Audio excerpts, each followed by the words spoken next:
If you've been anywhere on political Twitter in the past few days, you'll know that AOC and some of the progressives in Congress have recently hit back at Nancy Pelosi for some pretty snide remarks that she had in a recent New York Times piece by Maureen Dowd, which, by the way, the piece was essentially a puff piece. I'll talk a little bit about it in this video, but I want to show you the quote which set off the interaction. So Nancy Pelosi says, quote, "All these people have their public whatever in their Twitter world, but they didn't have any following. They're 4 people, and that's how many votes they got." Before I go into AOC's response, notice here. Notice here. Let me pull it back up. Notice what it says. They didn't have any following.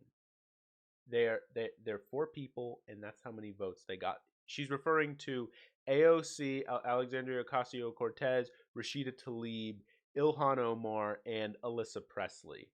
Or Ayanna Presley, excuse me.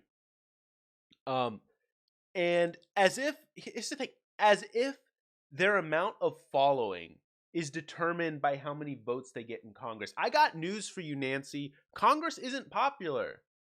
Congress has a 20% approval rating and hasn't been over 30% in over a decade.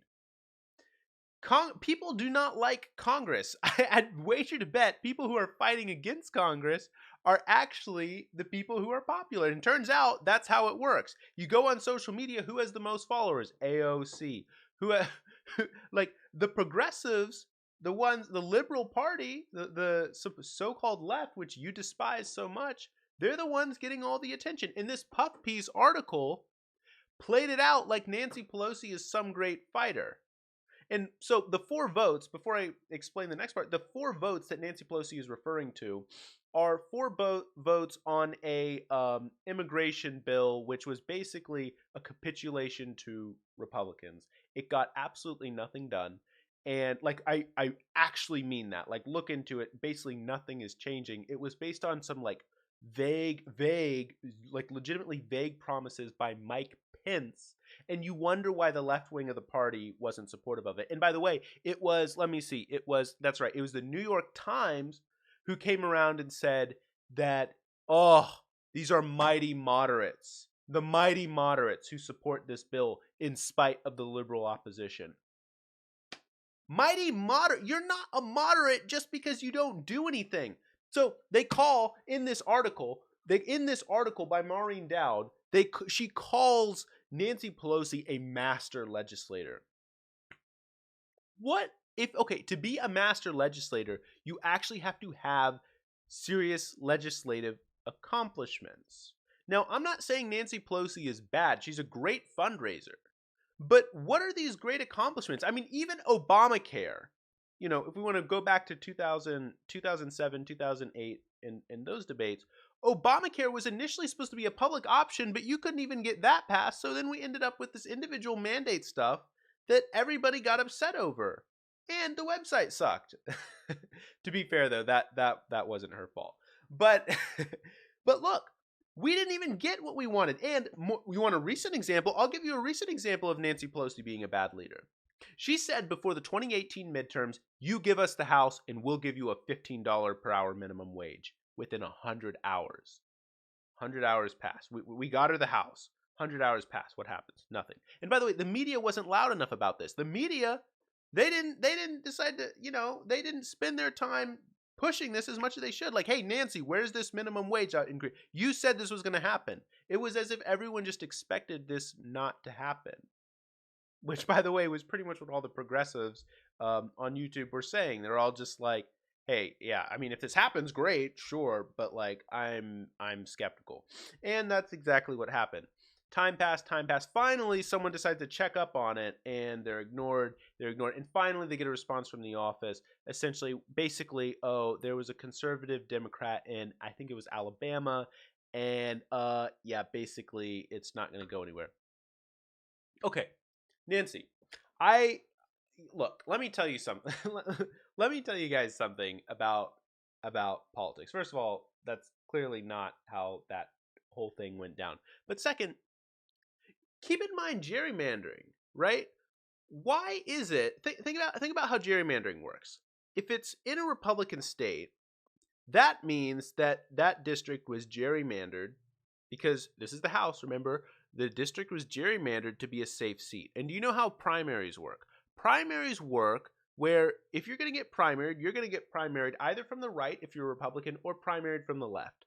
So this whole thing that Nancy Pelosi can't get someone to agree with her to actually go against, supposedly what they want. Like, she is not a good legislator. She's a good fundraiser, and that's why people like her in Congress, but not in the real world. Because Nancy, you know what your approval ratings are? They're really low. In this article, they're acting as if they say specifically, "Oh, Nancy's popularity is on the rise. Everyone loves her." Yeah, on the rise from like 25%. Like, oh, we're really proud of you, Nancy. You're going up to 25%. Like, come on. Come on. And they act like she's some kind of great legislator. And by the way, the example that they use of Nancy Pelosi being a fighter, they use the example of Nancy Pelosi at the State of the Union when she sarcastically clapped at Donald Trump. As if that's how you fight for policy. By sarcastically clapping. You know what that is? That's not fighting for policy. That's you looking for a good moment to be on camera. That's you trying to look good. That's exactly what that is. That is all that is. Now, it'd be one thing if you then, turned around and capitalized on that media momentum to like talk about policy and how you're going to get this progressive thing done and you're going to like, start moving towards on issues, but you haven't done anything since taking over as speaker. You've sat around and you've just said, well, we can't do anything because of Republican obstruction. Come on, at least fight. At least start changing the narrative so that then when the Republican obstruction goes away, like if I believe you, I actually think we can get more done than you say. But let's say I believe you. Let's say that we actually cannot get anything done. At least be talking very seriously, not just about being anti-Trump, but also talk about the policies that we need to get passed so we can start moving the public perception on some of these policies. Fight for Medicare for all. You act as though Medicare for all is a radical policy that's going to drive the Democratic Party into oblivion. Like, first of all, 70% of the party supports it. Like, in the worst polls, it's like 70%. In the best polls, like, where they're framed really good, it's 90%. But in the worst framing, 70% of the party supports it, and half of the country supports it in the worst polls. And by the way, in some of the best polls, nationwide support for Medicare for all is as high as 70%. So this is something that the public overall supports, Democrats support it, and you act as though, like, I mean, you are either incompetent or you're just lying to us, right? You actually just aren't trying to fight for these policies. You say you're so far left. Nancy Pelosi had a quote in this article. She said, let me find it. She says, "If the left doesn't think I'm left enough, so be it." Nancy, yeah, we don't think you're left enough because you are not left enough. You want to know the example that they use in the article for Nancy Pelosi, like, standing up to the establishment when she was young? So when she came into office in 1987, she stood up against party elites to fight for like protections on AIDS, on AIDS, like funding for AIDS research and stuff. 1987. I wasn't even alive in 1987. I think my parents were like in high school or something. Maybe they're in college. I don't know. Like, it was so long ago. 1987 is how far back we have to go in order to see Nancy Pelosi being a progressive. Which, by the way, she represents San Francisco, fighting for fighting for this in San Francisco in 1980. You would have gotten voted out of office if you didn't do that. Come on, Nancy. Come on.